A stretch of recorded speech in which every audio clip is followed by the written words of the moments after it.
यदि इस जन्म में ऐसा नहीं किया तो बहुत पछताना पड़ेगा। बस दिन जा रहे हैं, दिन जा रहे हैं। रोज 2-4 बार दिन में ऐसी तैयारी होती है, जाना है, श्री जी के पास जाना है। हमें प्रतिपल ऐसी तैयारी में रहना है जैसे किसी को विदेश जाना है, अभी मकान भी बेच देते हैं, खेती भी बेच देते हैं, अब तो यहाँ रहना नहीं, जाना है। ऐसे ही अभी क्या समर्पण में कमी रह गई? कुछ अपना तो नहीं रह गया है, कहीं किसी का कर्जा तो नहीं है, कुछ देना तो नहीं है, कुछ लेना तो नहीं है, बिल्कुल फाइन, रोज का रोज बराबर, पता नहीं कब चलना हो, इसलिए बिल्कुल तैयारी रखो। ना किसी से द्वेष, ना किसी से राग। इसी जन्म में ऐसी स्थिति बना ले, ना कोई अपना ना कोई पराया, निरंतर भजन, तो जीवन मुक्त है। श्रीपाद कह रहे हैं, अब मैं अपना जीवन व्यर्थ करने वाला नहीं, इस विष्ठा पात्र शरीर को मैं मानने वाला नहीं। यही परम उपदेश मां ने अपने पुत्र को दिया था। कोई बिरला ही मां होती जो ऐसा उपदेश देती है। जब बालक हुआ मदालसा जी के, और वो थोड़ा विवेक, तो छोटी सी बात में जैसे रो देना, तो उन्होंने कहा, क्यों रोता है रे? शुद्धो सिरे तात नते नामो, बहुत सुंदर। कृतम हिते कल्पनयाधुनैव पंचात्मकम देहमिदम न तेस्ति नैवाश्रुतम रोदसी कश्य हेतो। बेटा, धन्य है ऐसी मां जो अपने बेटे को ऐसा उपदेश करे। नहीं तो कितने ऐसे नौजवान भाई जो सत्संग सुनकर उत्साह में भरकर विषयों का त्याग करके घर गृहस्थी में ही रहकर भजन करना चाहते, पूरा परिवार उनका विरोध करने लगा। कैसा परिवार है? नरकगामी बनाने के लिए उत्साहित हो, और अपने बेटे को परम पद में, सबसे ऊंचे पद में बैठने के लिए जब वो तैयारी कर रहा है तो तुमसे गिरा रहे हो। तो मां हो, पिता हो, सुहृद हो या दुश्मन हो, जाके प्रिय न राम वैदेही तजिए ताहि कोटि बैरी सम जद्यप परम स्नेही। कोई भी हो, भगवत मार्ग मत छोड़ना, बड़े भाग्य से प्राप्त होता है। ये सब माया के पार्षद हैं जो मना करते हैं कि भजन न करो, पाठ न करो, सेवा न करो। देखो, असत क्रियाओं को मना नहीं करते, गंदी क्रियाओं को मना नहीं करते, भगवत क्रियाओं को मना करते। और धन्य है माता मदालसा जिन्होंने कहा, क्यों रोता है? तू शुद्धो सिरे तात नतेस्ति नाम। बेटा, तू शुद्ध आत्मा है, तेरा ये कोई नाम नहीं है, शरीर का नाम है। तू कल्पित नाम से युक्त पुकारा जा रहा है, तेरा नाम नहीं है, तेरा ये शरीर नहीं है। इस शरीर पंचभूतों का ढांचा है, तू शरीर नहीं है, ना ये तेरा है ना तू इसका है। बेटा, किस लिए रो रहा है? शुद्धो सिरे तात नेतेस्ति नाम, तेरा नाम नहीं है। कृतम हिते कल्पना युधा नहीं, ये कल्पना है, कल्पना तूने कामनाएं की, उसी की वजह से तू शरीर में फंस गया। तू शरीर नहीं है, पक्की बात। कल एक नवयुवक भाई कह रहे थे कि हमें बड़ा संशय है, आप प्रमाणित कीजिए विज्ञान और अध्यात्म को एक करके। आज हम आधुनिक पढ़ाई पढ़ने वाले लोग हैं, हम कोई श्रद्धा में नहीं फंसने वाले। प्रमाणित कीजिए आप कि आपका अध्यात्म सत्य है। कैसे प्रमाणित करें? विज्ञान केवल स्थूल को जानने वाला है, वो भी बहुत प्रवीण विज्ञान में जो है, केवल स्थूल जगत, इसके आगे नहीं। स्थूल जगत, स्थूल शरीर, सूक्ष्म में प्रवेश ही नहीं है, और अध्यात्म सूक्ष्म के आगे कारण से भी परे है। विज्ञान क्या जानेगा? क्या जानेगा? विज्ञान केवल स्थूल जगत, स्थूल ढांचा, इसी का केवल विज्ञान है और कोई विज्ञान नहीं। हमें बता दीजिएगा, स्थूल जगत, स्थूल ढांचा, इतना ही विज्ञान है। कोई यंत्र तैयार हुआ आज तक विश्व ब्रह्मांड में जो सूक्ष्म शरीर को दिखा सके, जो कारण शरीर का अनुभव करा सके? फिर आत्म तत्व तो ये बहुत ही स्थूल जगत। जैसे कहा जाता है कि चंद्र लोक गए, मिथ्या। एक सीमा, इसके बाद अंतरिक्ष है, इसके बाद स्वर्गलोक है। स्वर्गलोक में सबसे ऊंचाई पर चंद्रलोक है, जहां सूर्य से भी कई हजार योजन ऊपर, और सूर्य तक पहुंच जाए कोई तो राख के सिवा कुछ नहीं हो सकता। अब वहां कैसे जाना कि चंद्रलोक है? वहां कोई मिला था क्या कि मैं चंद्रलोक वासी हूं?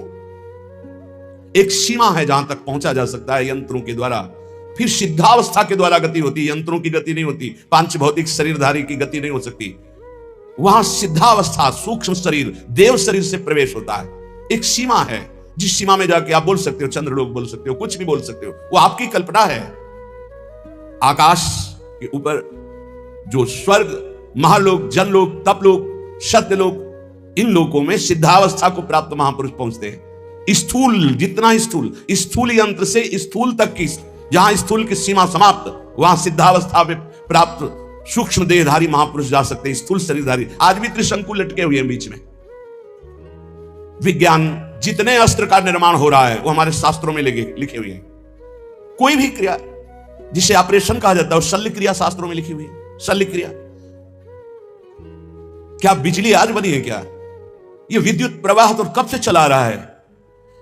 जहां आपस में जल का घर्षण होता तो आकाश से बिजली नहीं गिरती क्या? तो विज्ञान बनाता कहां से है? हमारे शास्त्रों से ही तो। लेकिन स्थूल मात्र को, सूक्ष्म को नहीं, ना बना पाया है ना बना पाएगा। अरे बोले विज्ञान ने हवाई जहाज बना दिए, तो पेट्रोल वाले बनाए ना, डीजल पेट्रोल, ये पढ़ते होंगे ना। ऐसे विमानों का ब्रह्म ऋषियों ने निर्माण किया जिसमें न ड्राइवर की जरूरत है ना पेट्रोल डीजल की जरूरत है। ए पुष्पक चलो अयोध्या, चल गया। पुष्पक रुक जाओ, पुष्पक रुक गया। और ऐसे एक विमान नहीं, असंख्यों विमान देवलोक में हैं, पर पहुंच नहीं। कोई ललकारे ना अध्यात्म को। जहां से भौतिकवाद समाप्त होता है वहां से अध्यात्म प्रारंभ होता है। जहां विज्ञान हाथ खड़ा कर देता है वहां से प्रारंभ होता है अध्यात्म। अध्यात्म को कैसे? इसलिए पुत्र रो मत, तू शुद्ध आत्मा है। बहुत भी जब आके ज्यादा छाटने लगते ज्ञान विज्ञान ना, तब सीधी बात होती कि 3.5 हाथ के शरीर में रहते हुए कितने साल हो गए तुम्हें? बोले 40 साल। 40 साल में 1 सेकंड भी अपने से मिले हो? कल एक प्रश्न करता कर, हम कोई श्रद्धा पे विश्वास नहीं करते, जिसको हमने देखा नहीं उसको मानते नहीं। तो तुमने अपने को देखा अपने को? चुप, मानते हो ना तुम हो? हाँ, कौन हो पता नहीं। फिर इतने मूर्ख हो कि तुम्हें अपना पता नहीं, तो तुम तत्व को क्या जान जाओगे? भगवान को क्या जान जाओगे? अध्यात्म को क्या जान जाओगे? ये खिलवाड़ नहीं है। अध्यात्म को खिलवाड़ मत समझो। ये जो भगवत मार्ग के पथिक हैं इनको ऐसा मत समझो कि ये सांसारिक रहस्य को ना जानने वाले, ये क्रियाओं के कर्ता ना हो करके बैठ करके मांगते खाते पड़े रहते। नहीं, जहां तुम्हारी सोच नहीं वहां हर समय स्थिति रहती है। जो वास्तविक भगवान के मार्ग में चलते हैं, तुम समझते हो हम बहुत कार्य करने में प्रवीण हैं। 1 घंटा हम बता दें, एक बिंदु पर अपने मन को लगा के दिखाओ। 1 घंटा काम करके दिखाओ जो 24 घंटे किया जाता है। जो संत महात्मा 24 घंटे कार्य करते हैं, तुम 1 घंटा करके दिखाओ। क्या? सर्वस्व भूल करके, देह भाव को भी भूल कर, एकमात्र सच्चिदानंद में हाहाकार मचा देगा।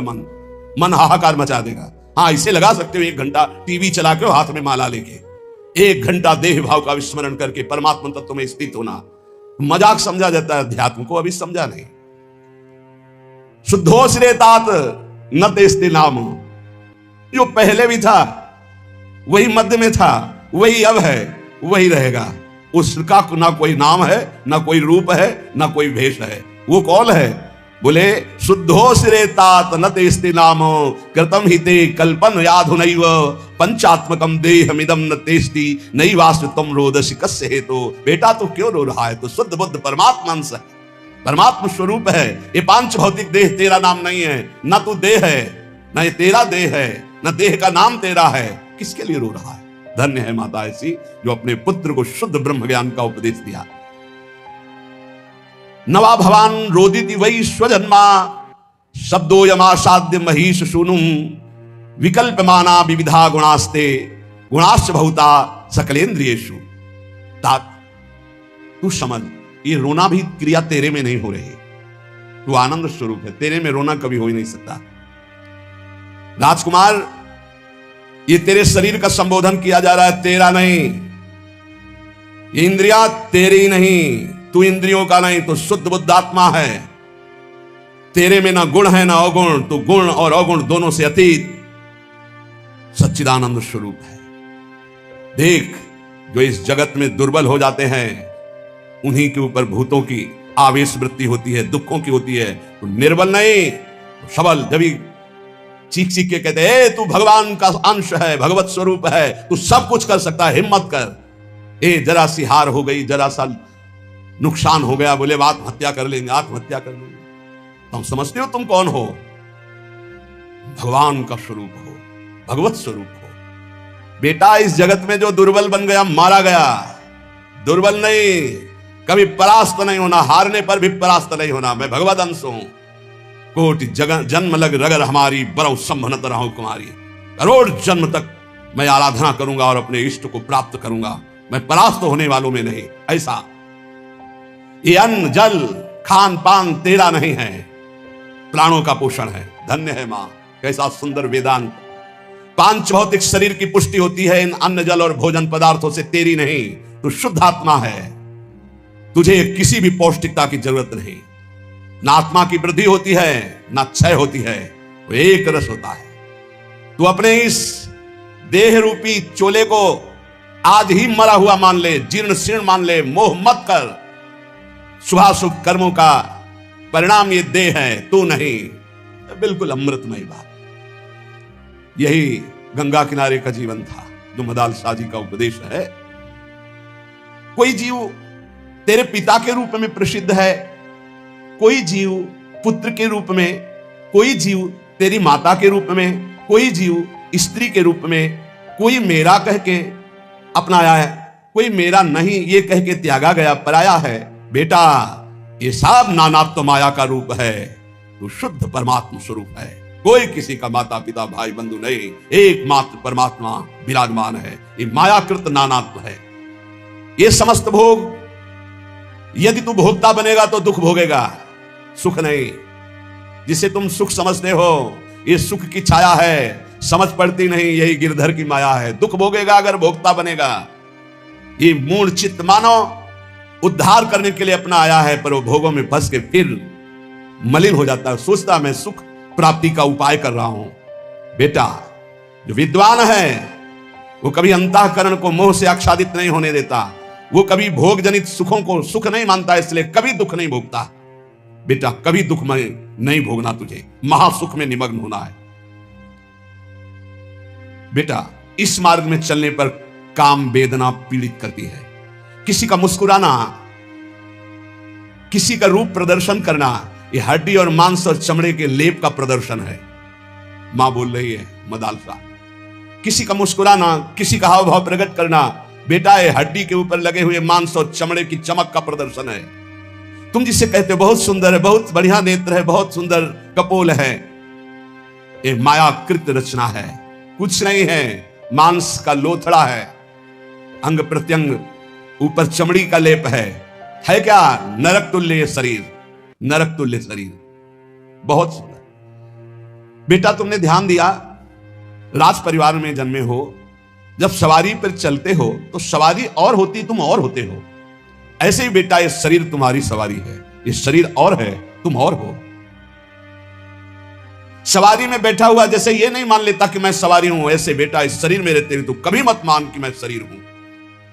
ये देह दृष्टिगोचर होता है, जो दृष्टिगोचर हो रहा है ये मायाकृत है, इसलिए मूर्खता का त्याग कर। धन्यो श्रे, धन्य है तू, मेरा पुत्र बना है, ब्रह्मबोध संपन्न माता है।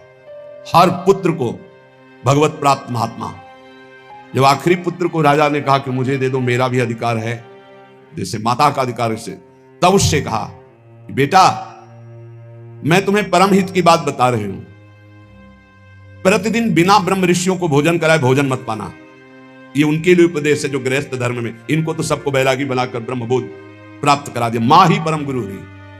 बड़ी महिमा है इस मदालसा माता की। धन्य है कोई ऐसी माता होती होंगी जो अपने पुत्र को भगवत प्राप्ति का, कि अब बेटा तुझे किसी और मां की गर्भ में नहीं जाना पड़ेगा। मैं प्रण करती हूं, अपने पति से कहा था मदालसा जी ने, अगर मेरे गर्भ में जो भी जीव आएंगे तो उनको ब्रह्मबोध करा के ही छोड़ूंगी, दोबारा किसी मां के गर्भ में जाए ऐसा नहीं होने दूंगी। जब आखिरी पुत्र को रोक लिया तब उन्होंने कहा बेटा बिना ब्रह्म ऋषियों को भोजन कराए भोजन मत करना।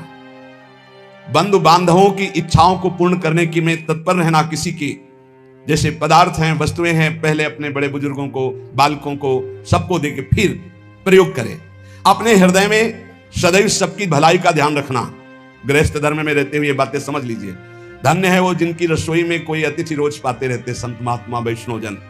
इसीलिए ब्रजवासी जन धन्य है, 2500 संत जो है रोज माँ धुकरी मांगते इनके दरवाजे में। अब तो कलिकाल का समय आ गया तो गांव नगरों में अब वैसी लाभ वृत्ति नहीं रह गई, क्योंकि संत जन धाम और तीर्थों का आश्रय लेके भजन करने लगे।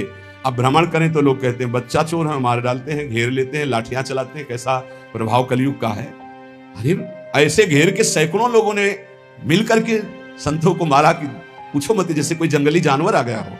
अरे भाई, यदि तुम्हें लगा कि ये चोर है या ये अमुक है तो तुम्हें बंदी बना लेना चाहिए, कमरे में बंद कर देते, दिन में आप जांच करते। तुम इतने लोग थे, ऐसे कैसे मार दिए? तो आजकल भ्रमण का भी समय नहीं रह गया। नहीं तो पहले सब नगर गांव को सौभाग्य मिलता था, दंडी सन्यासी वैष्णव जन जा जाकर के भिक्षान्न पाते, उनकी बुद्धि शुद्ध होती। अब वो भी नहीं सौभाग्य ग्रस्तों को रह गया, कहीं कहीं ऐसा सौभाग्य। जो सदैव अपनी रसोई में बने हुए अन्न को गौग्रास निकालता है, पक्षियों के लिए निकालता है, अतिथि को भोजन कराता है, उसकी गृहस्थी पावन हो जाती है, गृहस्थ धर्म उसका पावन हो जाता है। अपने मन में सदैव श्री हरि के नाम का चिंतन करना, उनके ध्यान में रहना, काम क्रोधादि छह शत्रुओं को गृहस्थी में रहते हुए जीत लेना, और माया का आवरण तुम्हें ढक न पावे इसलिए सावधान रहना। जो धन के लिए धर्म का आश्रय लेता है, धन के लिए धर्म का आश्रय लेता है, उसका धन उसके परिवार की उन्नति कराता है। जो धन अधर्म से कमाता है उसके परिवार का पतन हो जाता है, नाश हो जाता है।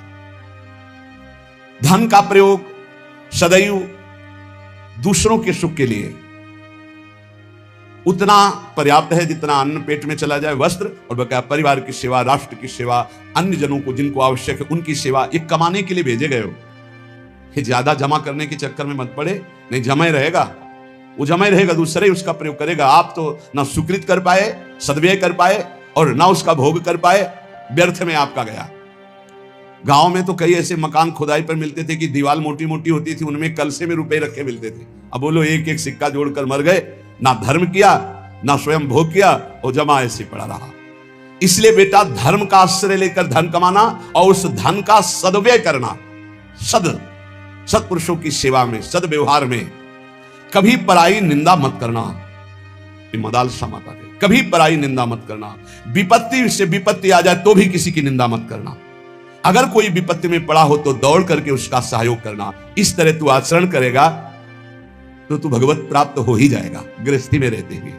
संगः सर्वात्मना त्याज्यः सचेतुम न शक्यते शाश्वतभिः सकर्तव्यः शतां संगो हि भेषजम् कामा सर्वात्मना हेयो हातुं चेत् शक्यते नशः मुमुक्षां प्रति तत्कार्यं सैव तस्यापि भेषजम्। ये दो श्लोक लिख के अंगूठी में बांध दिए थे। जब तुम्हें ज्यादा परेशानी हो तो ये दवा लिखी, इसमें पढ़ लेना ये दो श्लोक। आसक्ति का सब प्रकार से त्याग कर दो। यदि त्याग करने में सामर्थ्य ना हो तो संत पुरुषों का संग करना, क्योंकि संत पुरुषों के संग से सब आसक्तियों का नाश हो जाता है। कामनाओं को सर्वथा छोड़ देना, यदि ना छोड़ पाओ तो मोक्ष की कामना करना। मोक्ष की कामना से सब कामनाओं का अपने आप नाश हो जाता है। और मुमुक्षुता, मोक्ष की इच्छा जब जागृत हुई, माया का नाश हो जाता है और वो भगवत प्राप्त हो जाता है। अब मैं मुक्त होना चाहता हूं संसार से। मदालसा जी ने अपने समस्त पुत्रों को भगवत प्राप्ति कराई। जो उपासक भगवत तत्व में स्थित होना चाहता है तो गुरु शुश्रूषणम सत्यम अक्रोधो दानमेव च एतत् चतुष्टयम् ब्रह्मन् शिष्टाचारेषु नित्यदा। जैसे शब्द सुने गए और वो हृदय में जाकर हमारी व्याकुलता पैदा कर दें। जैसे आज सुना कि तू देह नहीं, शुद्ध बुद्धात्म तत्व है, हर विकार इससे मिटाया जा सकता है। पर वो टिके कैसे? वो शब्द हमारे अंदर जाकर के टिके कैसे? तो कह रहे ये चार बातें जिनमें हैं तो परमार्थ के शब्द अंदर गूंजने लगते हैं और उसका परिवर्तन कर देते हैं। सबसे पहले संत कृपा होती है, तभी वो शब्द हमको सुनने को मिलते हैं। कभी कभी ऐसा होता है कि पूर्ण भ्रष्ट आदमी के कान में भी जो भगवान के भजन में मगन संत जन है, उनकी जब बातें पड़ती तो जबरदस्ती उनका परिवर्तन कर देती है। उनका पावर जो भजन का है, कृपा का है गुरुजनों के, वो शब्द के साथ जाता है, जीव का परिवर्तन कर देता है। और उससे आगे बढ़ने के लिए, जैसे देखा गया 4-6 महीने तो ठीक चला, हम फिर फिसल गए। वो उनके वचन का पावर आपको बिल्कुल नार की स्थिति से ऊपर उठाया था। अब आपको संभल के चलना पड़ेगा। ऐसा नहीं कि जीवन भर बस वो काम कर जाएगा, नहीं, एक बार आपको निकाल के अब फिर दलदल में गिरोगे जाके तो मरो। आगे ठीक से चलो। ये चार बातें जिसके जीवन में है वो अपने भजन को बढ़ाएगा, भजन को बचाएगा और भजन को पचा लेगा। गुरु आज्ञा में रहना, सत्य क्रिया, सत्य विचार, सत्य भाषण और क्रोध ना करना और दूसरों को अभय दान देना, भगवान नाम सुनाना। ये चार बातें बहुत जोर की, जिसमें जीव का परम कल्याण हो जाता है। वेद का सार है सत्य। सत्य का सार है जितेंद्रियता, और जितेंद्रियता का सार है त्याग, वैराग्य, उपरति। त्याग भोगों की इच्छा पर भोगूंगा नहीं क्योंकि भगवत प्राप्ति करनी है। वैराग्य भोगने की इच्छा ही नहीं रही। उपरति भोग ही है, ऐसी वृत्ति ही खत्म हो गई। यह है संपूर्ण वेदों का सार। जो न्याय युक्त कार्य हो, जिसको महापुरुषों ने किया है, जिसका विधान किया, वही कार्य किया जाए, मनमानी कोई कार्य ना किया जाए। यदि मनमानी कार्य किया गया तो उससे लाभ नहीं होगा। आजकल बहुत मनमानी हो रही, बहुत मनमानी। कोई किसी ना तो निगमागम शासन स्वीकार किया जा रहा है, वेद का शासन, और ना वेदज्ञ महापुरुषों का शासन स्वीकार किया जा रहा है। सब मनमानी करने में स्वतंत्र हैं। गुरु बस इस बात का कि तुम मंत्र हमें दो, हम 50 को और देते हैं, बस इस बात के लिए गुरु मंत्र दिया, उसका साक्षात्कार किया, इसके लिए नहीं। इसके लिए तो गुरु की अधीनता स्वीकार करनी पड़ेगी। कह रहे कि यत् करोत्य शुभम कर्म शुभम वा यदि सत्यम अवश्यम तत्समाप्नोति पुरुषो नात्र संशयः। होश में तुम जो कर्म करोगे शुभ या अशुभ तुम्हें भोगना पड़ेगा, कोई मिटा दे ऐसा समर्थ नहीं है। देख लो भाई, कोई मिटा दे ऐसा समर्थ नहीं। वो केवल वही मिटा सकते हैं जिन्होंने पूरी सृष्टि की रचना की, श्री भगवान, दूसरे की सामर्थ्य नहीं। इसलिए हमें विश्वास नहीं है। ये इसलिए बता रहे, करे यत् करोत्य शुभम कर्म शुभम वा यदि सत्तमम अवश्यम तत्समाप्नोति पुरुषो नात्र संशया। अवश्य भोगना पड़ेगा जो कर्म किए हैं। इसीलिए हम कह रहे हैं किसी पर यह मत सोचो कि तुम्हारे कर्म को कोई नष्ट कर देगा। कोई नहीं, कोई नहीं। भगवान के पिता दशरथ जी का ये कर्म श्रवण कुमार का धोखे में बध हो जाना क्या नहीं मिटा सकते थे? उनके पिता ने साफ दिया, जैसे मैं पुत्र वियोग से मर रहा हूं ऐसे तू तड़प करके मरेगा। वैसा ही पूज्य महाराज दशरथ जी हा राम कह करके प्राण त्यागी। इसलिए बहुत होश में अगर गलत कर्म करोगे तो उसको भोगना पड़ेगा। और ये भ्रम छोड़ दो कि कोई तुम्हारे दान पुण्य सेव संतरा देने करके तुम कोई जंतुर अंतुर बंधवा कर अपने पाप कर्म को मिटा दोगे। मुझे समझ में नहीं आता, क्योंकि हमारा शास्त्र ऐसा नहीं कहता। बड़े बड़े महापुरुषों को भोगना पड़ा है, और उनकी तो बात क्या, जो ईश्वर कोटि के फिर साधारण को ऐसे मिटा सकते हैं। यद करो शुभम कर्म शुभम वा यदि सत्तमो। भाई ध्यान करो, कोई भूल करके पाप मत करो, नहीं तो उसे भोगना पड़ेगा। अवश्य अवश्य भोगना पड़ेगा। कोई नहीं मिटा सकता, संसार में कोई नहीं मिटा सकता। इसलिए सताम धर्मेण वर्तेत क्रियाम शिष्टवदाचरेत असंक्लेशेन लोकस्य वृत्तिम लिप्सेत वै द्विज। जो सत्पुरुषों ने आचरण किए हैं, जो सत्पुरुषों ने आचरण का विधान किया है, उसके अनुसार जो आचरण करता है वो धर्म है। और धर्म करने वाला कभी दुखी नहीं होता। तो आप कहोगे धर्मराज युधिष्ठिर को 12 वर्ष का वनवास, 1 वर्ष का ज्ञातवास मिला, धर्म करना क्या? वो तो धर्मराज है। तो जुआ खेलना अधर्म है, उपहास करना किसी का अधर्म है, किसी को नीचा दिखाना अधर्म है, अधर्मियों की सभा में बैठना अधर्म है। कई तरह की बातों का अधर्म होता है। जान रहे हैं कि महाराज धृतराष्ट्र इस समय अधर्म से युक्त हैं, तो उनकी आज्ञा का पालन नहीं करना चाहिए। जान रहे हैं कि छल कपट अधर्मी शकुनी है, पासा वो चल रहा है, जीत उनकी हो रही, खुला अधर्म, खुला अधर्म का खेल हो रहा है, कैसे स्वीकार कर लिया? और द्वित कीड़ा अधर्म है। मदिरा पीना, व्यभिचार करना, मांस खाना, द्वित कीड़ा करना, ये सब एक लाइन में रखा गया है। इसलिए महाराज को 12 वर्ष का वनवास, 1 वर्ष का अज्ञातवास भोगना पड़ा। सत्पुरुषों द्वारा पालित धर्म के अनुसार बर्ताव करे। जो संत पुरुष आचरण करने का विधान करते हैं, शास्त्र विधान करता है, वैसे ही कभी दुख नहीं मिलेगा। ध्यान रखना, अधर्म करने पर ही दुख का परिणाम भोगना पड़ता है। ये जो हमारे नाना प्रकार के शारीरिक मानसिक क्लेश हैं, ये हमारे पाप कर्म का परिणाम है। भली भांति कोई भी कर्म करने के पहले विचार करो, तो अंदर से सबके भगवान सदगुरु रूप में बैठकर उत्तर देते हैं कि तुम गलत करने जा रहे हो, मत करना। दूसरे लोगों के किए हुए कर्म को देखकर मत करो। बहुत लोग ऐसा करते हैं। अब तो सब नरक जाएंगे, तुम भी जाओगे क्या?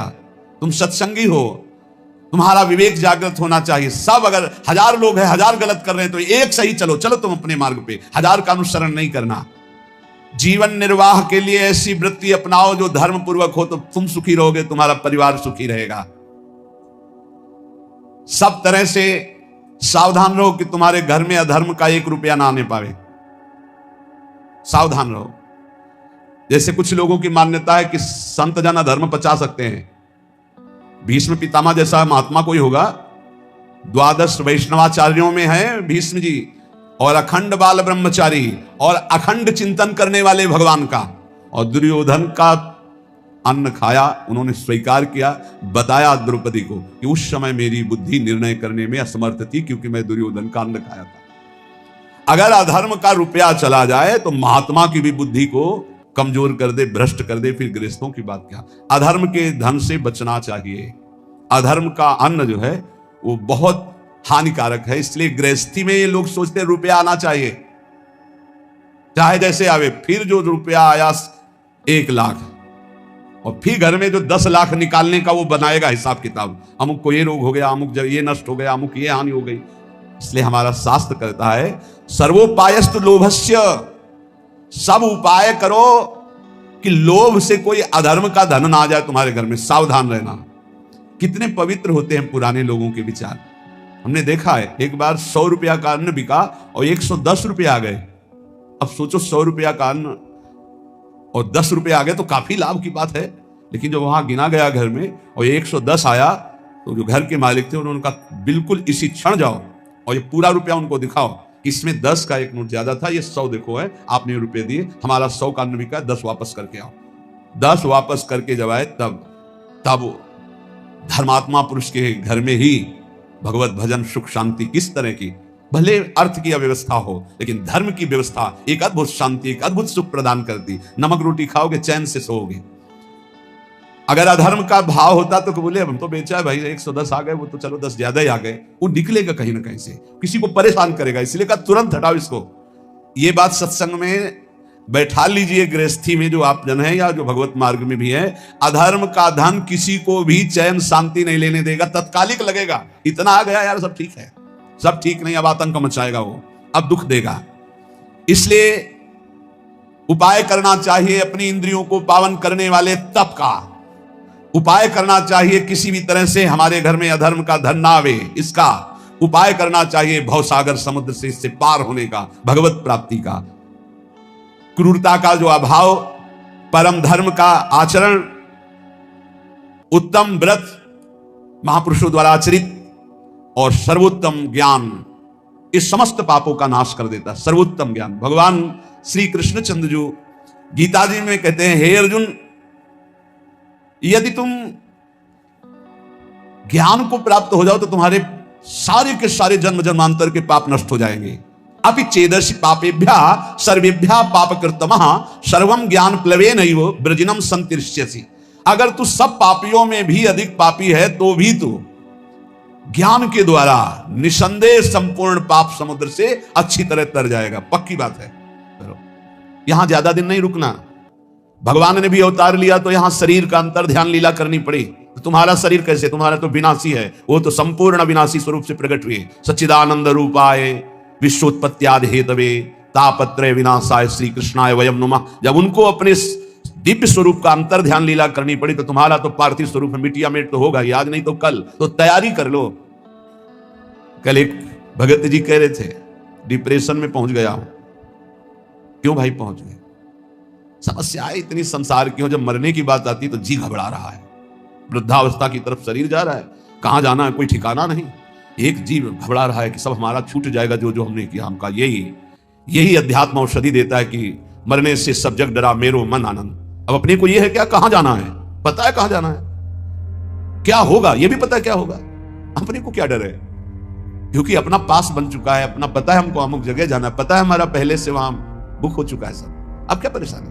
मरने का मतलब है पुराने कपड़े को छोड़ करके दिव्य वस्त्र प्राप्त करके और बहुत बड़े घराने में प्रवेश करना, बहुत बड़ी जगह, तो खुशी होती ना। पुराना कमरा जो टपक रहा हो पानी बरसने में, वो छोड़कर एक दिव्य महल में आपको जाना तो खुशी होगी कि नहीं होगी? आपको आनंद होगा। तो आपको मरने का आनंद इसलिए नहीं है क्योंकि आपने अपनी मरने की व्यवस्था नहीं की, जीने भर की केवल की, मरने की तो याद की नहीं, मरने की व्यवस्था की नहीं। अब जीने का एक निश्चित समय है, नियत श्वासें हैं और वो खर्चा हो गई। अब घबराहट पैदा हो रही, कहां जाऊंगा, क्या करूंगा? तो उन्होंने कहा आप क्या उपाय? हमका हमारे घर में रह लो, दोस्ती कर लो, तुमने अपना घर तैयार नहीं किया तो मेरे घर में रह लो। बोले हाँ ऐसा तो हो सकता है। उनका राधा राधा जपो, हमारे घर में आ जाओगे। राधा हमारा घर इतना बड़ा है कि ब्रह्मा ने जितनी सृष्टि रची है वो सब सृष्टि हमारे साथ चले तो भी वहां जगह खाली है, इतना बड़ा घर है।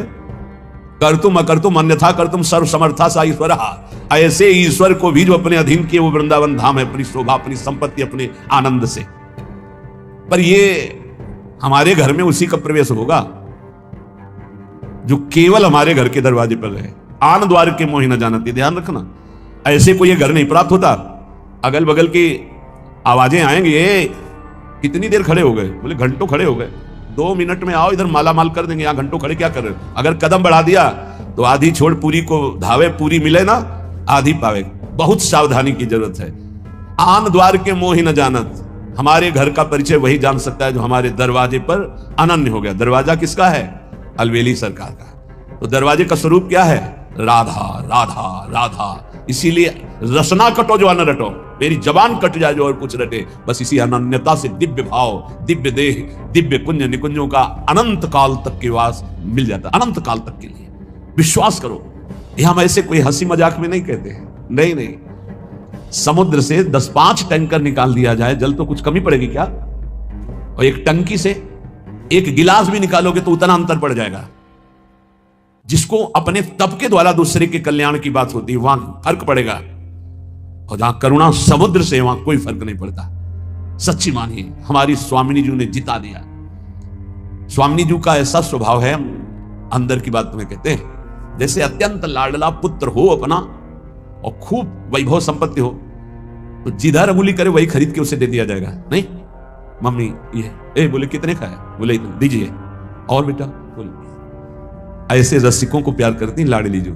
बोलो, बोले ये, बोले चलो निकल, और बोले ये, बोले ये सब, बोले ठीक है पास। ऐसा स्वामी, उन्हीं के स्वभाव के, और ये स्वभाव आचार्य से परिचय मिलता है। कह रहे हैं सब तारणी कृत स्वभाव सुधार सौगम राधा विधान में दिव्य निधानम अस्ति। उसी बल से तो हम बोलते हैं, हमारा कोई अलग बल थोड़ी है। मेरे बल से वृंदावन रानी, उन्हीं के बल से। कैसा भजन होना चाहिए? हमारे घर का भजन कैसा है जिसको हमारे घर की प्राप्ति होगी?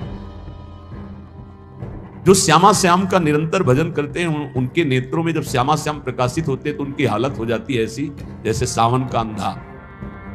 ते सावन के सूर कहूं बिरले निष्कामी। हरियाली देख के अंधे हुए तो पूरा जीवन हरियाली ही हरियाली रहेगी, क्योंकि उनके नेत्र हरियाली के समय से गायब। तो श्यामा श्याम को देखकर नेत्रों की जगत देखने की जो मायामयी बात थी वो खत्म हो गई। तो जिधर देखते हैं उनको श्यामा श्याम ही दिखाई देता है। अब कुछ और दिखाई दे तो कामना होना, श्यामा श्याम को देखने वाले निष्कामी हो जाते हैं। ते सावन के सूर कहूं बिरले निष्कामी, कहन सुनन के बहुत जगत में भक्त सकामी। कहने सुनने वाले तो बहुत भक्त जगत में मिलेंगे, लेकिन निष्कामी भगवत प्रेमी प्रिया प्रीतम के अनुरागी ये तो बोले बिरले कोई ऐसे होते हैं। तो उन्हीं बिरलों की पंक्ति में बैठने का अपने को सौभाग्य मिल गया है। इसलिए कह रहे हैं जाको तू दूर दूर बेर बेर जावे, सो तो हरि पास सदा पलक जो उघारे। तू आनंद की खोज में भोगों के लिए भाग रहा है देश विदेश, और आनंद समुद्र हरि तेरे अंदर बैठे हुए हैं। बाहर तू खोज ले, चाहे जहां भाग के जा, कहीं विश्राम नहीं मिलेगा। चाहे जहां भाग के चले जाओ, ये अंदर की बात समझ लीजिए। हम बाहर जो भी कर रहे हैं अंदर जाने के लिए कर रहे हैं, अंदर लौटने के लिए कर रहे हैं, और विश्राम अंदर मिलेगा, साक्षात्कार अंदर होगा, बात अंदर बनेगी, आनंद की तिजोरी अंदर खुलेगी, बाहर नहीं है। बाहर घूम लो, कहीं भी देख लो, बाहर हम जो भी करते हैं अंदर जाने के लिए कर रहे हैं, समेटने के लिए कर रहे हैं, अंतर्मुख होने के लिए कर रहे हैं। जाको तू दूर दूर बेर बेर जावे, सो तो आनंद समुद्र हरि पास सदा पलक जो उघारे।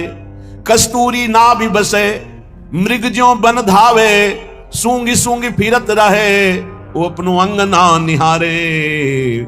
भूल्यो भर मत मन अंध तय गंवारे। ए गंवार, आनंद की खोज भोगों में नहीं, कहीं बाहर हरि नहीं, तेरे अंदर है। जैसे कस्तूरी नाभि में बसता है मृग के, और उसकी खुशबू पूरे वन में उठ खोजता है, कहां है ये खुशबू? अगर वो गर्दन झुका के देख ले तो उसी की नाभि में कस्तूरी पूरे वन में खोजता है। ऐसे ही यहां हरि विराजमान है। सहस्त्र शीर्षा पुरुषा सहस्राक्षा सहस्त्रपात सभूमि सर्वतस्प्रत्वातिष्ठदशांगुलम्मा। वेद कहता है नाभि से 10 अंगुल नाप लो। ये हृदय स्थान में भगवान यहां विराजमान है। खोज रहे हैं हम बाहर, कब तक? जब तक अंतर्मुख होकर के नहीं डूबेंगे तो कहीं नहीं मिलेंगे। अंतर्मुख हुए और डूबे हमारे उर वृंदावन, और यही पहले वृंदावन झलकेगा, फिर नारायण या गौर श्याम को हृदय निकुंज, इसी हृदय निकुंज में गौर श्याम का साक्षात्कार हो जाएगा। कस्तूरी ना भी बसे मृग ज्यों बन धावे, सूंगी सूंगी फिरत रहे अंग ना निहारे। कुंजन के कोने बैठी श्यामा श्याम गावे, बहुत जल्दी लाभ मिल जाएगा। किशोरी तेरे चरणन की रज पाऊं, बैठ रहा हूं कुंजन के कोने, श्याम राधिका गाऊं, किशोरी तेरे चरणन की, बस आपकी चरण रज लगाने को मिले और श्यामा श्याम गाने को मिले, मुझे और कुछ नहीं चाहिए। कुंजन के कोने बैठ श्यामा श्याम गावे, तू नैनन के झरोखे में निरखे बिहारे। बैठे ही बैठे तुम्हारे नेत्रों में प्रकाशित हो जाएगा नित्य बिहार, सीधा सीधा आपको दिखाई देगा। नहीं दिखाते उसमें, सीधा प्रसारण लाइव। निकुंज में क्या चल रहा है, सीधा प्रसारण, चैनल मिल गया। जे ही श्यामा श्याम श्यामा श्याम श्यामा श्याम श्यामा श्याम, तो गुरुदेव ने देखा तन्मयता, समर्पण, निष्कामता, बदल दिया चैनल। जिस चैनल में माया के दृश्य, मैं मेरा तय तेरा, अच्छा बुरा, स्त्री पुरुष, जड़ चैतन्य खत्म, अब कुंज निकुंज और श्यामा श्याम सहचर्या, अद्भुत सुख, सीधा प्रसारण, नाम रूप लीला धाम का अद्भुत सुख। बोले कुंजन के कोने बैठी श्यामा श्याम गावे, तो नैनन के झरोखे में करत है बिहारे। देखो देखो कैसे बिहार कर रहे हैं, निरखत नित्य बिहार, पुलकित तन रोमावली, आनंद नयन सुधार, यह जो कृपा हरिवंश की। अगर ये नहीं करोगे तो दौरत है देश देश, भेष क्यों लजावे। ये बहिर्मुक्ता भगवान की कृपा से नष्ट हो जाए तो काम बन जाए। ये और जो भी लाभ पाने की, शुभ पाने की आकांक्षा है, ये भी माया है। ब्रह्मा की रचना भी नहीं टिकती तो तुम्हारा बनवाया हुआ क्या टिकेगा। महाप्रलय में ब्रह्मा भी नहीं टिकते, उनकी रचना की तो प्रलय में ब्रह्मा तो रहते हैं, उनकी रचना समिट जाती है, नष्ट हो जाती है। लेकिन जब महाप्रलय आता तो ब्रह्मा भी समिट जाते हैं। केवल सच्चिदानंद भगवान, महान विराट स्वरूप, उन्हीं में पूरा विश्व शयन करता है। तुम्हारा निर्माण, तुम्हारा नाम, तुम्हारा प्रतिष्ठा, मान सम्मान किसी का नहीं रहा है।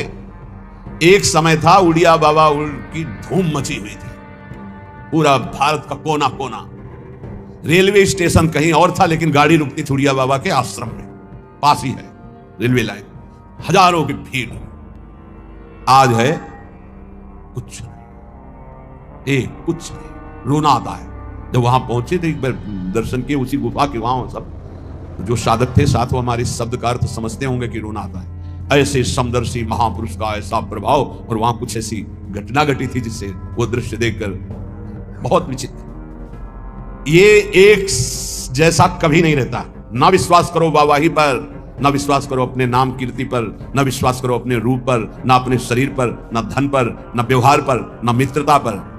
जहां लाखों कहते हैं कि हम आप पर प्राण न्यौछावर कर देंगे, वहां कोई मुंह नहीं देखना चाहेगा। ऐसी चाल माया की है, बात समझ लीजिए।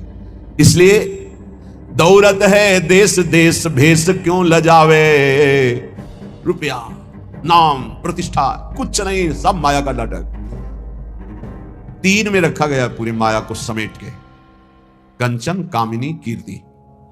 इन तीन को कोई क्रॉस कर जाए तो त्रिभुवन विजेता, त्रिगुणातीत महापुरुष भगवान से बातचीत कर सकता है। फोन नंबर आ जाएगा उसके पास, ये ले करो बात हरि प्रिया से, प्रिया प्रीतम से सीधे बात करो। पक्की बात समझ लो, त्रिगुणातीत होने पर ही ये बात होती है। क्यों भागे बोलते हो, क्या चाहिए? कौन तुम्हारा नाम जपेगा? जिसका तुम नाम जप करते हो वही सब रूपों में है। किससे मान चाहते हो, किससे प्रणाम करवाना चाहते हो, क्या बनाना चाहते हो? अरे जिसने समुद्र बनाया, तुम एक तालाब बना सकते हो खुदवा के, पैसा लगा के। समुद्र बनाया, पृथ्वी बनाई, पहाड़ बनाए, सूर्य चंद्रमा बनाए, इतना बड़ा आकाश बनाया, उसका तो नाम नहीं लेते लोग। तुम्हारा नाम क्या लेंगे? भूल छोड़ो। दौरत है देश देश, भेष क्यों लजावे। घर में ही बैठी तू खोल निज किवारे। अपने हृदय के किवाड़ खोल, देख यहीं प्रभु बैठे, यही बैठे। दिन भर जो भूल ही गयो, तो संध्या घर आवे। पूरा दिन बर्बाद कर दिया, अब तो शाम होने जा रही जिंदगी की, आजा लौट के। राधा राधा राधा, ये जीवन की शाम अब व्यर्थ ना होने पावे। नहीं, वो अंधेरी रात आ रही है कि फिर नहीं हो पाएगा कुछ। अभी दिन है, चादर धो लो, अंधेरे में नहीं धो पाओगे। अंधेरी बहुत खतरनाक है। जहां ये योनि छूटी मनुष्य शरीर की, फिर तो कोई बस नहीं, बस भोग ही भोग है। शुभ अशुभ कर्मों के थपेड़े खाता हुआ जीव भटकता घूम रहा है। कैसी कैसी लीलाएं हैं, देख देख करके हृदय कांपता है। बस मान जाओ, प्रार्थना मान जाओ तो बात बन जाएगी। पूरा दिन निकल गया तो अब शाम सुधार लो। 50 वर्ष बीत गए, 40 वर्ष बीत गए, 70 वर्ष बीत गए, अब जितनी श्वासें हैं, मरोगे ये तो जान ही लो, मरौती तो नहीं पिए हो ना। शरीर तुम्हारा नष्ट होगा पक्का मान लो, तो राधा राधा जमा कर लो बैंक में। तुमको इसमें गवर्नर की मोहर नहीं दिखाई दे रही, इसलिए ये सिक्का भारत में चलता नजर नहीं आ रहा, इसलिए इस पर धन बुद्धि नहीं। पर ये उस लोग का सिक्का है जहां भारत का भी सिक्का नहीं चलता, यहां का यही बैंक में रह जाएगा। ये राधा नाम परम धन है, ये परलोक में तुम्हारे काम आएगा। मान लीजिए सब कुछ छीन लेगा काल, लेकिन नाम नहीं छीन पाएगा। जो नाम जप करके जाओगे ये तुम्हें परमोन्नति प्रदान करेगा। एक नाम त्रैलोक हितारे, जो न ले सो जन्मय हारे। ये भूल मत करो, पूरी दिन माया की चाल में बर्बाद कर दिया तो संध्या तो संभाल ले। अब ये जीवन की संध्या शाम आने वाली है, इसके बाद रात्रि आएगी, काल रात्रि नष्ट कर देगी सब कुछ तेरा। बनी है सब अबहू अली, माधुरी समझावे, भूल्यो भर मत मन अंध ते गंवारे। अब गंवारपना छोड़ो, अंधापन छोड़ो, जितनी श्वासें बची हैं धर्म पूर्वक आचरण करो और नाम जप करो। श्रीपाद प्रबोधानंद जी महाराज अद्भुत वृंदावन महिमामृत का वर्णन करते हुए कहते हैं, पुष्प श्रेणी विकास हास युतया गुच्छोरुवक्षो जया, संश्लिष्टा पुलकाल मंडित लता वध्वाप्य हो सतमा। ऐसी खिली हुई लताएं सुशोभित हो रही मानो कोई नववधू का श्रृंगार किया गया हो। विविध प्रकार की लताएं सौरभ से ऐसी भंवरे मतवाले हो रहे, उन्मत्त हो रहे हैं, ऐसी सौरभ और रंग बिरंग पत्ते की कांति के बराबर। अब इसे अलंकारिक भाषा न समझी जाए, कहना वृंदावन दुति पत्र की उपमा को कछु नाहि, कोटि कोटि वैकुंठ होते सम कहे न जाए। हरित ऐसे तेजोमय पत्ते जिसमें प्रियालाल की प्रतिबिंब झांकी पड़ रही है। पत्र प्रसून बीच प्रतिबिंब नकसिक प्रिया जनावे, संश्लिष्टा पुलकाल मंडित लता बध्वाप्य हो सत्तमा। वृक्षों में आलिंगित ऐसी लताएं मानो नई वधू श्रृंगार की गई हो, विविध गुच्छे, विविध सौरभ, अलग अलग फूलों। ये इंद्रियों की विलासिता जब तक बंद नहीं होगी तब तक हमारा सहजानंद छुपा रहेगा। जब इंद्रियों की विलासिता बंद होगी तब भगवदानंद प्रकाशित होगा।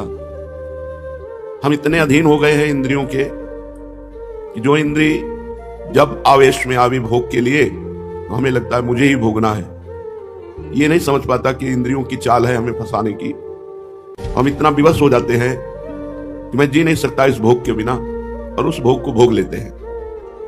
भोग को भोग लेना अर्थात भोग का संस्कार पुष्ट कर देना, भोग का संस्कार पुष्ट करना अर्थात भगवान से विमुख होना, भजन के आनंद से विमुख होना। ये बात समझ में आ जाए। ये क्यों समझ में नहीं आती? क्योंकि हम समझते हुए भी नहीं समझना चाहते।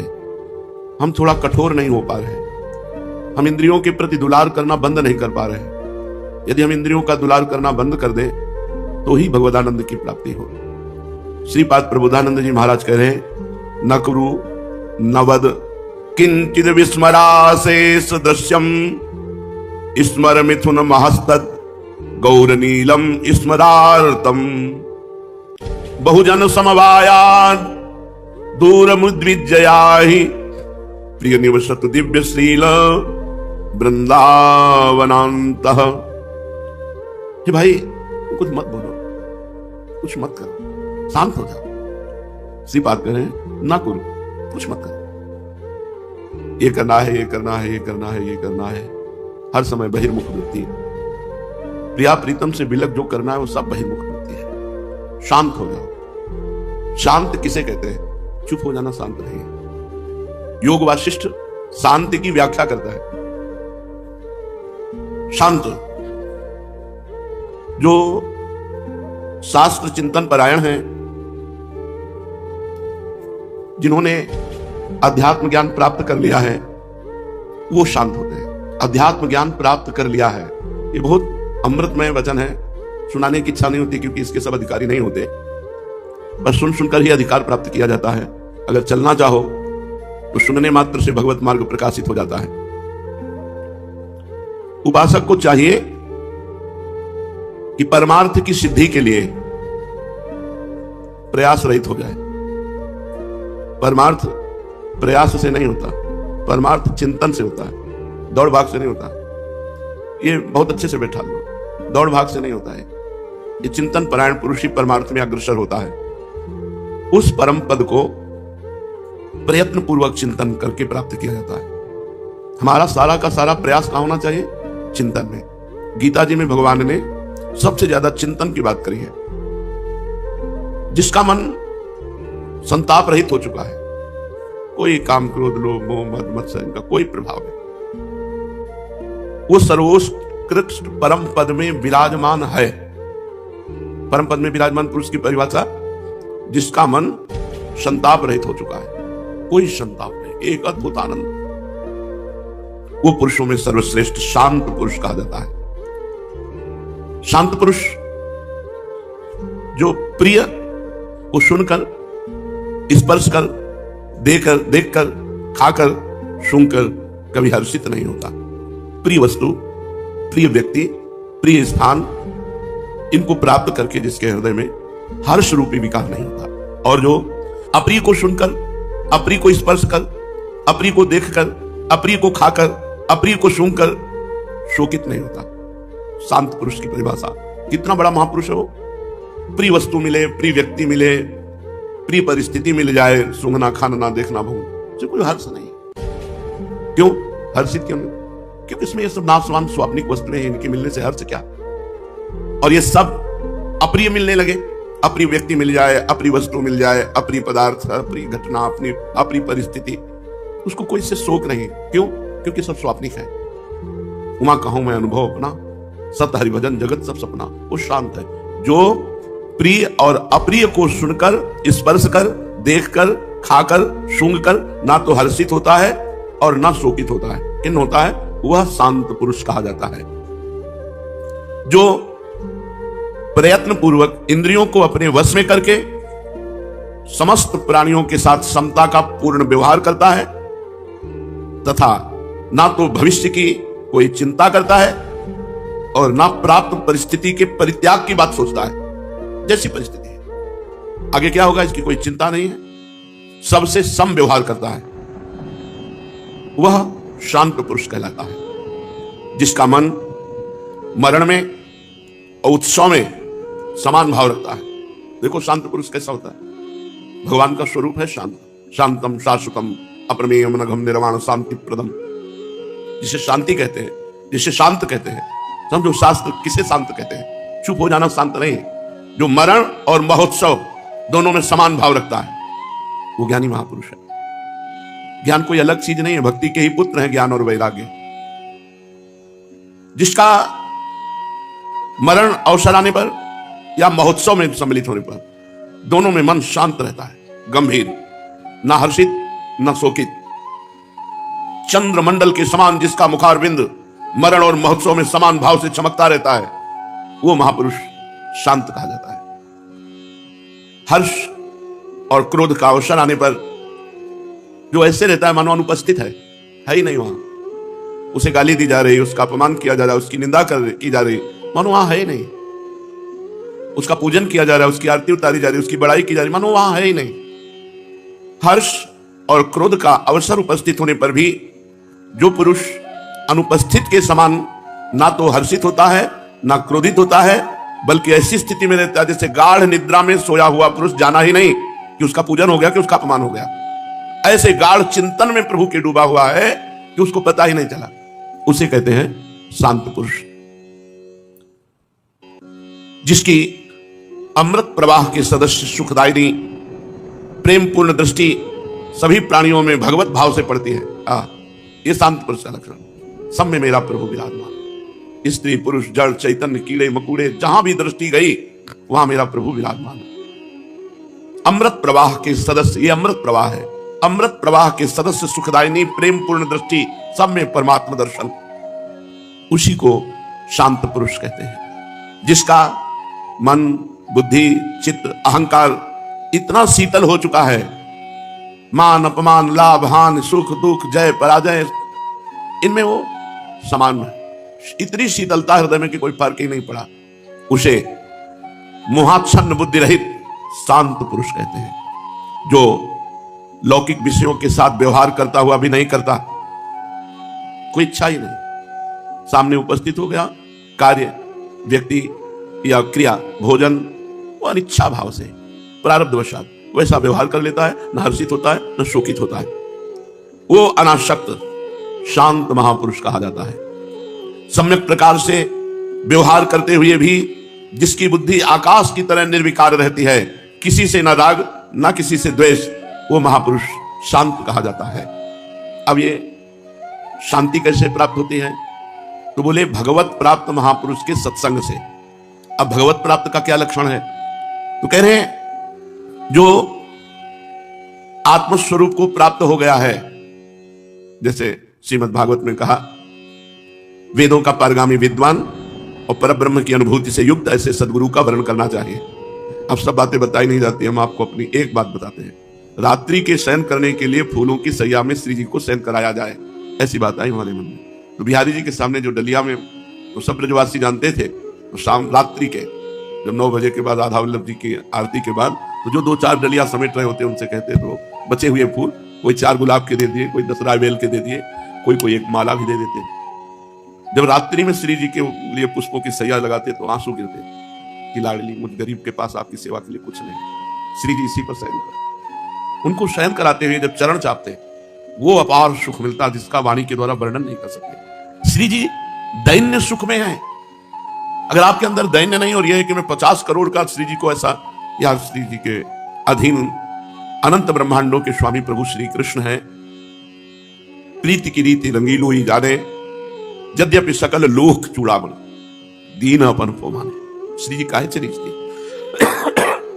हमारे पास कुछ नहीं है श्री जी को रिझाने के लिए। ये रुपया पैसा, ये नाना प्रकार की भोग सामग्री से अगर श्री जी मुस्कुरा देती तो अपने भिक्षुकों को नहीं मिलती, अपने भिक्षुकों की झोली में नहीं आते। लेकिन श्री जी मिलती ही उसी को है जो पारिवारिक सुख, अर्थ सुख, साधना सुख का त्यागी होता है। कोई डरो मत। अगर कोई ऐसा कहता है कि तुम ये नहीं करते हो तो तुम्हारा पतन हो जाएगा, श्री जी नहीं मिलेगी, वो वासना का पुजारी बोल रहा है, श्री जी का नहीं। खुली बात है। श्री जी तो इतनी करुणामयी हैं, कैसे तुम्हें बताएं। तुम सोच करके केवल देखो कि आज श्री जी को मैं ये भोग लगाऊंगा, वो लग गया भोग। भावोत्सवेन भजताम रस कामधेनु। श्री जी प्रगट वस्तुओं की, अरे श्री जी के साधक जो होते हैं, ब्रह्मादि के भोग सब सब लागत ताई, नारायण ब्रज चंद की लगन लगी है जाए। अगर रुपया, फूल, बंगला और 56 भोग से श्री जी प्रसन्न होती तो ये पापी लोग खूब पाप करते और श्री जी को अपने अधीन रखते। लेकिन ऐसा नहीं है। इस मायाकृत संसार का त्यागी ही श्री जी का अनुरागी हो सकता है।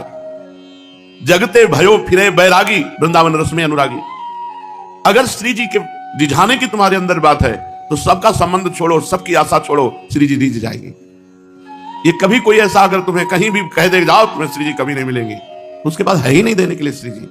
जो रुपया चाहता है, जो भोग सामग्री चाहता है, जो सांसारिक वस्तुएं चाहता है, वो श्री जी, जिसको श्री जी से प्यार होगा वो पापी को भी देखकर यही कहेगा, श्री जी कृपा करो, इसके हृदय को पवित्र कर दो, इसके हृदय को आनंदित कर दो। वो ऐसा कहेगा, तुम इतने रुपए नहीं दोगे तो तुम्हें श्री जी नहीं मिलेंगी। कभी ऐसी बातों को मन में मत लाओ, कभी चिंता मत करो कि श्री जी नाराज हो जाएंगे या श्री जी नहीं मिलेंगे। ये सब बकवास है। श्री जी तो उनको मिलती है जो श्री जी को प्यार करते हैं, जिनकी दृष्टि में न रुपया है, न पैसा है, न परिवार है, न संसार है, केवल श्री जी है। श्री जी उनको प्यार करते हैं। श्री जी 56 भोगों को प्यार नहीं करते। ये सब मायाकृत भोग श्री जी नहीं पाते। उसमें तुम्हारा जो भाव होता है वो श्री जी पाते हैं। कभी देखा श्री जी कोई पदार्थ पाया? इस घृणित पदार्थ, मलमूत्र बनने वाले पदार्थों से श्री जी नहीं रिझती। उसमें जो आपका भाव होता है कि मेरी प्यारी जो पाएंगी, वो भाव श्री जी ग्रहण करती है। वो भाव तो बिना वस्तु के भी हो सकता है, वस्तुएं एक भी नहीं और भाव किया तो भावोत्सवेन भजताम रस कामधेनु। कभी कोई डरो मत। आज दंभ का बोलबाला, पाखंड का बोलबाला हो रहा है। जहां देखो वहां रुपया रुपया रुपया, रुपया के बिना ना सत्संग, रुपया के बिना ना उपदेश, तो सब रुपया बढ़ाया भगवान। रुपया रुपया, अरे इस धर्म शास्त्रों में अनर्थ कहा गया है। अर्थ ही अनर्थ है। हाँ, तुम्हारे पास है तो उसका सदुपयोग कर दो। ये गर्व मत करो कि तुम करोड़पति हो तो करोड़ों रुपए से ठाकुर जी को घसीट लोगे, अपनी तरफ आकर्षित कर लोगे। लक्ष्मी जी चरण चापती रहती, भगवान देखते भी नहीं है। ऐसे करुणामय भगवान अपने भक्त के चरण चापते हैं। अनुब्रजा में हम नित्यम पुयत्यंगुरेण भी, भगवान उसके पीछे पीछे घूमते हैं। जो आत्मज्ञान संपन्न है, चाहे वो भक्त हो चाहे वो ज्ञानी महात्मा हो। हरिवंश महाप्रभु ये आत्म तत्व का ही उपदेश कर रहे हैं। ये क्रूरापि पापिनो न च सताम संभाष्य दृश्याश्रये सर्वान् वस्तुतया निरीक्ष परम स्वाराध्य बुद्धिर्मम। जो क्रूर है, पापी है, दुष्ट है, नीच है, सब में हमारे राधा वल्लभ लाल विराजमान है। ऐसी बातें लोग कर देते हैं। सम्य प्रभु विराज। सेवक जी क्या ज्ञान की बात कर रहे हैं? आत्मा हरिवंश प्रगट परमानंद, श्री हरिवंश प्रमाण मनम। आत्म तत्व का ज्ञान बिना हुए हो अधूरा है, चाहे भक्त हो चाहे ज्ञानी हो। तो हमें किस महात्मा का संग करना चाहिए? महात्मा के संग से ही शांत भाव आता है। तो किस महात्मा का? योग वासिष्ठ कह रही है, जिन्हें आत्मस्वरूप का ज्ञान हो गया है, ऐसे उत्तम बुद्धि संपन्न महापुरुष जो सदैव आत्मदृष्टि का अवलंबन लेकर संसार में विचरण करते हैं। आत्मदृष्टि, मेरे प्रभु के सिवा कोई नहीं है, मेरी आत्मा के सिवा कोई नहीं है, सब में अपने आत्मस्वरूप का दर्शन, सब में प्रभु का दर्शन, वही महात्मा है। खास शास्त्रों की बातों को समझो। महात्मा का मतलब वेश धरकर दुनिया का प्रपंच करना। कितने लोग आकर के कहते हैं कि हमसे इतने 1000 रुपए मांग दो, और ना दो तो बोले तुम्हारा लड़का ऐसा हो जाएगा, तुम्हारा परिवार ऐसा हो, सब दम्भी हैं। ये सब पाखंड हम खुला माइक से कह रहे हैं।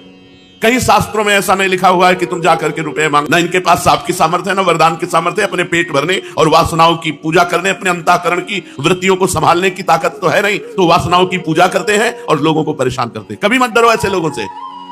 अगर कोई तुम्हारे घर आता है तो तुम दोस्त शब्द मीठे बोलो, राधे श्याम, आइए, आसन दीजिए, जल पीजिए, भोजन कीजिए। इसके बाद अगर कोई रुपया पैसा मांगता है तो तुम्हारे पास है, तुम्हें पता है कि हमारे रुपए का सदुपयोग होगा, तो दे दीजिए। नहीं, 5 रुपए देने की जरूरत नहीं, तुम्हारा कोई बाल बांका नहीं बिगाड़ सकता, कोई नहीं कर सकता। ये सब पाखंड है। जो कंचन कामिनी कीर्ति का मोह नहीं छोड़ पाया वो महात्मा है। साधु के जितने कार्य सब रुपए रहित कार्य है। मनोनिग्रह, जितेंद्रियता, साम, भगवत चिंतन, तपस्या, कहां रुपया की जरूरत है? करो ये। अखंड ब्रह्मचर्य, आजीवन जड़वत मौन, सब पर अनुग्रह, कहां रुपए की जरूरत है? साधुता में रुपए की जरूरत ना है। यज्ञ, यज्ञानाम जप यज्ञोस्मि, सबसे बड़ी यज्ञ हो रही राधा राधा राधा राधा।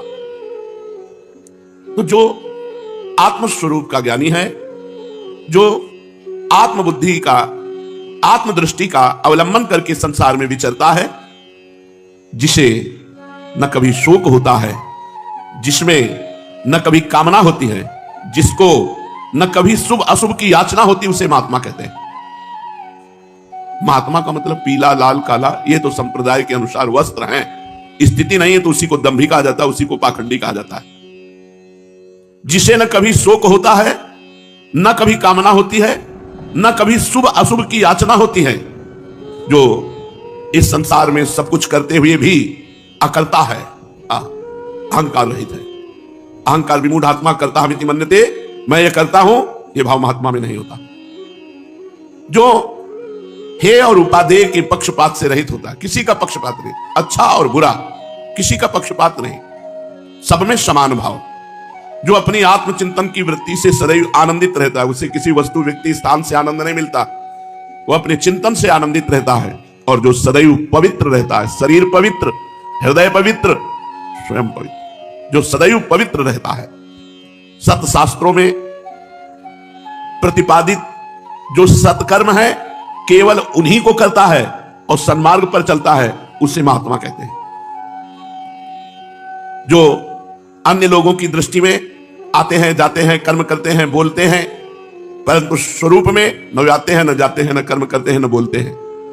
जो परमानंद स्वरूप परमात्मा को प्राप्त हो गए हैं और इस संपूर्ण संसार को इंद्रजाल रूपी माया का कार्य देखते हैं, ना वो संसार के किसी वासनाओं के पीछे दौड़ते हैं, ना किसी व्यक्ति के पीछे दौड़ते हैं।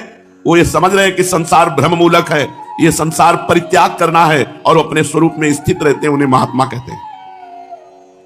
जो हर परिस्थिति में इष्ट का चिंतन करते रहते हैं, कृष्णाकार वृत्ति, रामाकार वृत्ति, आत्माकार वृत्ति, ब्रह्माकार वृत्ति, इसके अतिरिक्त उनके पास और कुछ नहीं उपाय। कृष्णाकार वृत्ति, भगवदाकार वृत्ति, ब्रह्माकार वृत्ति, ये महात्मा की स्थिति।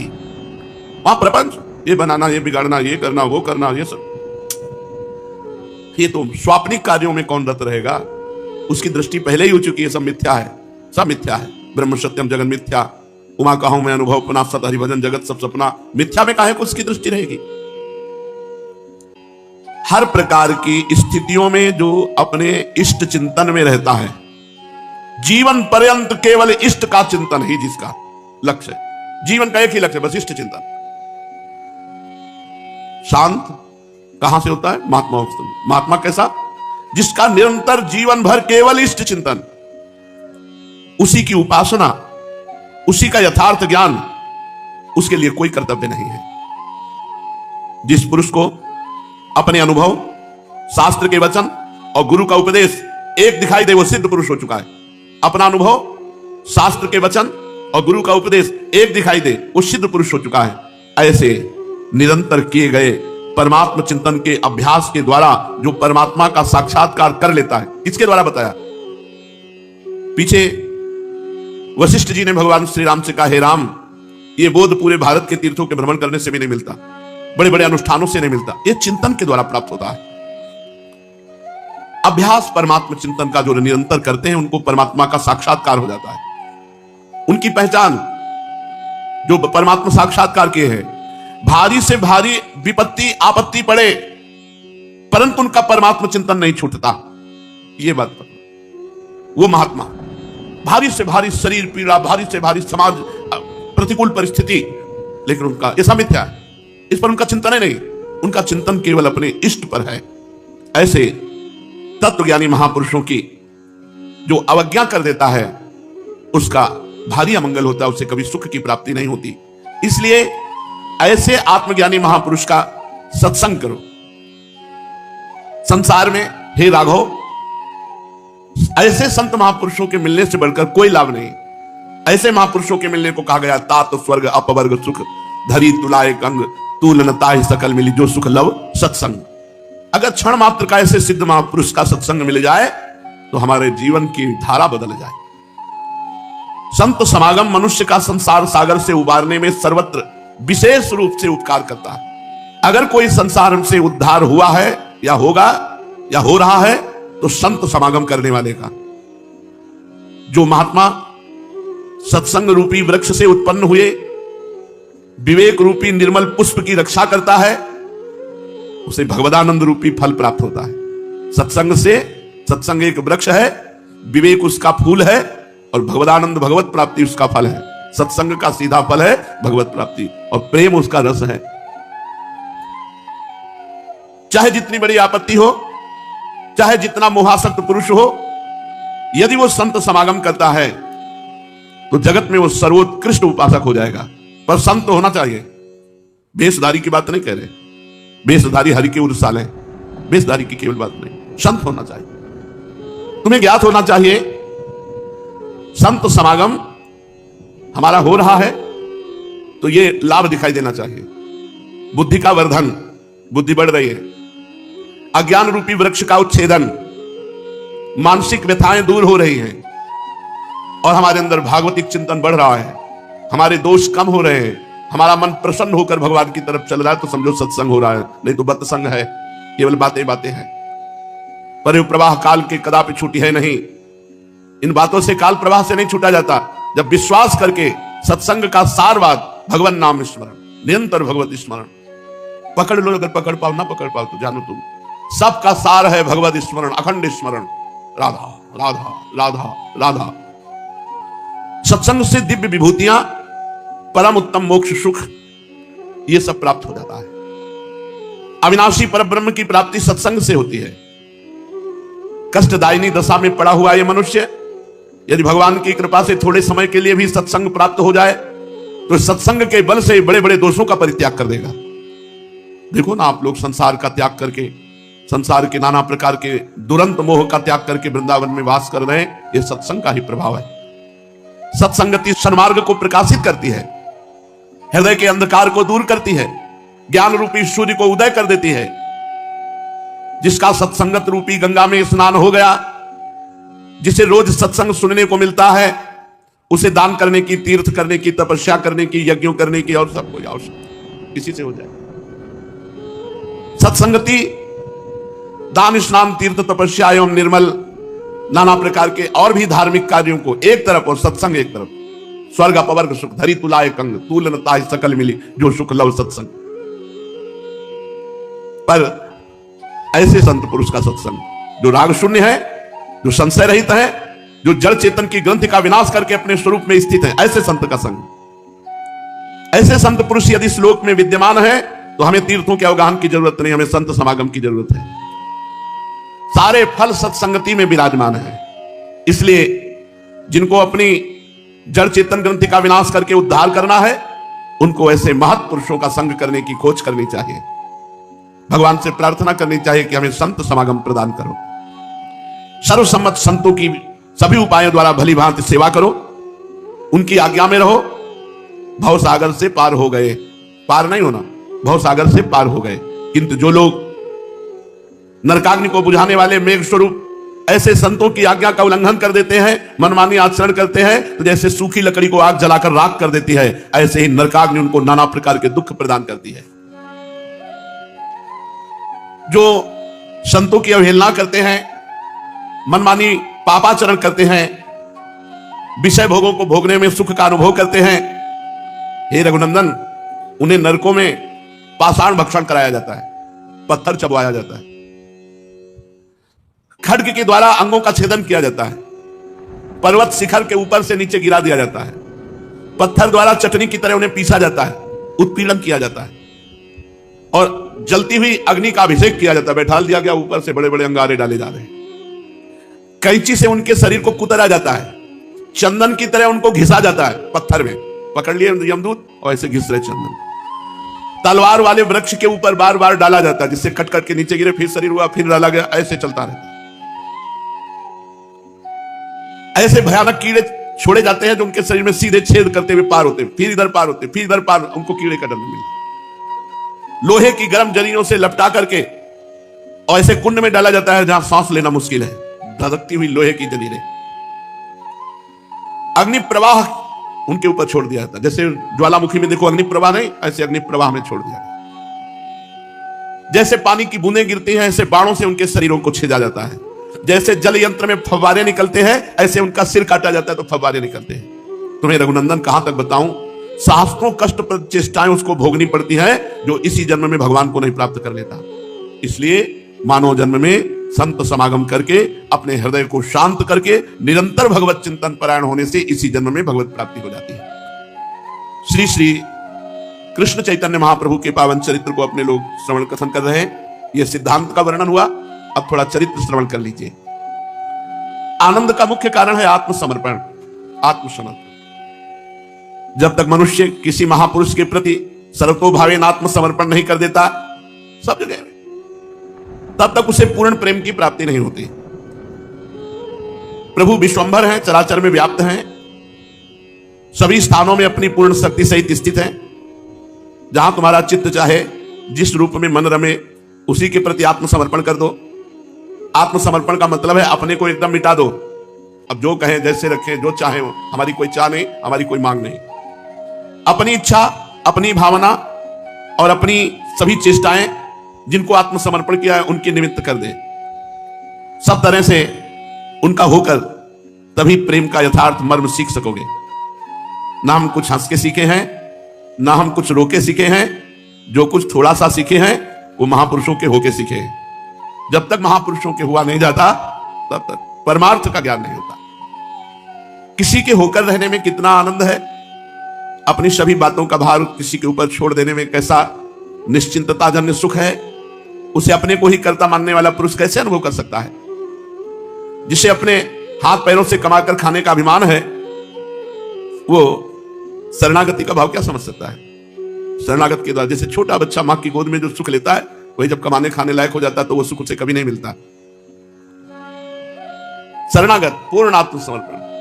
इष्ट को चिंता रहती, जैसे मां को चिंता रहती है अपने बच्चे को दूध पिलाना है, बच्चा कहीं इधर उधर अपने साथ अहित न कर ले, उसको ज्ञान नहीं है, ऐसे भगवान को चिंता रहती है शरणागत भक्त की। पर शरणागत बनना कहां चाहते हैं, शरणागत बनाना चाहते हैं। अहंकार अपना इतना बढ़ा हुआ है कि वो भगवान की शरणागत होना, शरणागति में बड़ा आनंद है। कोई चिंता नहीं, बस राधा राधा राधा। एक हमारी तरफ से बात है राधा राधा, और सारी बात उनकी। योगक्षेमं भाम, ये भगवान के वचन है। अनन्यस चिंतयन्तो माम ये जनाः पर्युपासते तेषां नित्याभियुक्तानां योगक्षेमं वहाम्यहम्। तुम केवल मेरा अनन्य चिंतन, पकड़ क्यों नहीं रहे, तुम केवल मेरा अनन्य चिंतन करो। जो मेरा अनन्य चिंतन करता है उसके योगक्षेम का वहन मैं करता हूं। अब क्या चिंता है, अपने को केवल निरंतर भजन परायण रहना है। माता चाहे कहीं भी रहे, उसे अपने बच्चे का हर समय ध्यान रहता है। ऐसे ही परमात्मा का ध्यान सदैव उस शरणागत भक्त पर रहता है जो अबोध बालक की भांति, जैसे वो मां के अधीन ऐसे भगवान के अधीन। जैसे बालक के सुख दुख का अनुभव माता स्वयं अपने शरीर में करती है, ऐसे ही शरणागत भक्त के सुख दुख का अनुभव स्वयं भगवान करते हैं। शरणागत का सुख भगवान का सुख, शरणागत का दुख भगवान का दुख, शरणागत का द्वेषी भगवान का द्वेषी, शरणागत का मित्र भगवान का मित्र। नित्यानंद महाप्रभु, चैतन्य महाप्रभु को आत्मसमर्पण कर दिया। चैतन्य महाप्रभु श्रीवास के सर्वस्व थे और नित्यानंद महाप्रभु अब श्रीवास जी के घर रहने लगे। नित्यानंद जी श्रीवास पंडित के घर में, उनकी पत्नी का नाम मालिनी देवी था।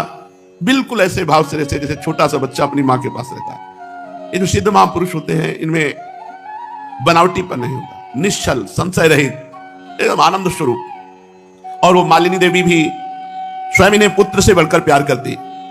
नित्यानंद जी में बाल भाव अधिक रहता। सिद्ध पुरुषों में बाल भाव आ जाता है, बालकों की तरह खेलना, बालकों की तरह चेष्टाएं, पर पूर्ण बोध संपन्न होते। बालक तो अज्ञानी होता है, पर पूर्ण बोध संपन्न होते हुए भी बालवत चेष्टा सिद्ध पुरुषों में पाई जाती है। वे कभी कभी अपने हाथ से भोजन नहीं करते, तब मालिनी देवी उन्हें अपने हाथ से भोग पवाती। कभी थोड़ा खाया और बीच में भाग पड़े, कभी मुख में ही दाल भात लपेटे हुए चल पड़े। बालकों की भांति घूमना, कभी मुरारी गुप्त के घर जाते, कभी गंगादास जी की पाठशाला में जा बैठते, कभी किसी के हाथ से कोई चीज ही लेकर खा लेते, कभी महाप्रभु के घर आ जाते, बाल्य भाव से सच्ची माता के पैरों को पकड़ लेते। माता इनकी चंचलता से डरकर कभी कभी भीतर घर में भाग जाती। इस प्रकार भक्तों के घरों में नाना भांति की बाल लीलाएं करते। एक दिन महाप्रभु ने श्रीवास पंडित की परीक्षा करने के निमित्त तथा ये जानने के लिए कि श्रीवास का नित्यानंद जी के प्रति कितना हार्दिक स्नेह है, उन्हें एकांत में ले जाकर पूछने लगे कि श्रीवास जी, इन अवधूत नित्यानंद जी के कोई कुल गोत्र और जाति आदि का तो कुछ पता नहीं। इस अज्ञात कुलशील अवधूत को आपने अपने घर में स्थान देकर क्या उचित काम किया है? हमें लगता है उचित काम नहीं किया। आप इन्हें पुत्र की तरह प्यार करते हैं, कौन जाने ये कैसे हैं, इसलिए आपको इन्हें अपने घर में पुत्र की तरह नहीं रखना चाहिए। ये साधुओं की तरह गंगा किनारे या कहीं घाट पर रहें और मांगे और खाएं। साधु को किसी के घर में रहने से क्या काम? इस विषय में आपके क्या विचार हैं? क्या आप मुझसे सहमत हैं? प्रभु की ऐसी बात सुनकर गदगद कंठ से श्रीवास पंडित ने अत्यंत ही दीनता के साथ कहा, प्रभु क्या आप हमारी परीक्षा ले रहे हैं? इस प्रकार से परीक्षा करना ठीक नहीं है। हम संसारी वासनाओं में आबद्ध पामर प्राणी भला प्रभु की परीक्षाओं में उत्तीर्ण ही कैसे हो सकते हैं? जब तक प्रभु स्वयं कृपा न करें तब तक तो हम सदा अनुत्तीर्ण ही होते रहेंगे। मैं ये खूब जानता हूं कि नित्यानंद जी प्रभु आपके बाह्य प्राण हैं, आप अभिन्न विग्रह हैं, पर ये भिन्न जो बात कर रहे हैं मेरी परीक्षा के लिए कर रहे हैं। ये निष्ठा, इसे निष्ठा कर। बोले अगर आप परीक्षा की बात कर रहे हो तो नित्यानंद जी यदि मदिरा पीकर आवे तो आज जैसी मैं पूजा कर रहा हूं ऐसे जीवन भर पूजा करता रहूंगा, मेरे भाव में कोई फर्क नहीं पड़ेगा, मुझे कभी घृणा नहीं होगी। मैंने प्रभु माना है तो प्रभु माना है, मैंने प्रभु का स्वरूप समझकर उन्हें रखा है। इतना कहकर श्रीवास पंडित चैतन्य महाप्रभु के चरणों को पकड़ लिया। महाप्रभु कोमल कर से उठाया और हृदय से आलिंगन करते हुए कहा, श्रीवास ऐसा उत्तर देकर तुमने मुझे खरीद लिया, ऐसा उत्तर देकर तुमने मुझे खरीद लिया। इस उत्तर से आज से मैं तुम्हारा दास बन गया, कृत दास, बिका हुआ दास बन गया। मैं तुमसे अत्यंत ही संतुष्ट हुआ। मेरा आशीर्वाद है कि किसी भी दशा में तुम्हें किसी आवश्यक की वस्तुओं का कभी अभाव नहीं होगा। और मेरा ये आंतरिक आशीर्वाद है कि तुम्हारे घर का कुत्ता भी श्री कृष्ण प्रेमी बन जाएगा। चैतन्य महाप्रभु ने कहा, तुम्हारे घर के कुत्ते तक को श्री कृष्ण प्रेम की प्राप्ति हो सकेगी। तुम्हारा मेरे प्रति ऐसा अनन्य अनुराग है, इसका पता मुझे आज ही चला। इतना कहकर प्रभु अपने घर को चले गए। एक दिन प्रभु ने सची माता से कहा, मां मेरी इच्छा है आज नित्यानंद जी को अपने घर भोजन करावे, तू आज अपने हाथों से बढ़िया बढ़िया भोजन बनावे और हम दोनों भाइयों को चौके में बिठाकर स्वयं परोस कर खिलावे, यही मेरी इच्छा है। प्रभु की ऐसी बात सुनकर सची माता को परम प्रसन्नता हुई और वो जल्दी से भोजन बनाने के लिए उद्यत हो गई। इधर प्रभु श्रीवास पंडित के घर नित्यानंद महाप्रभु को लिवाने चले।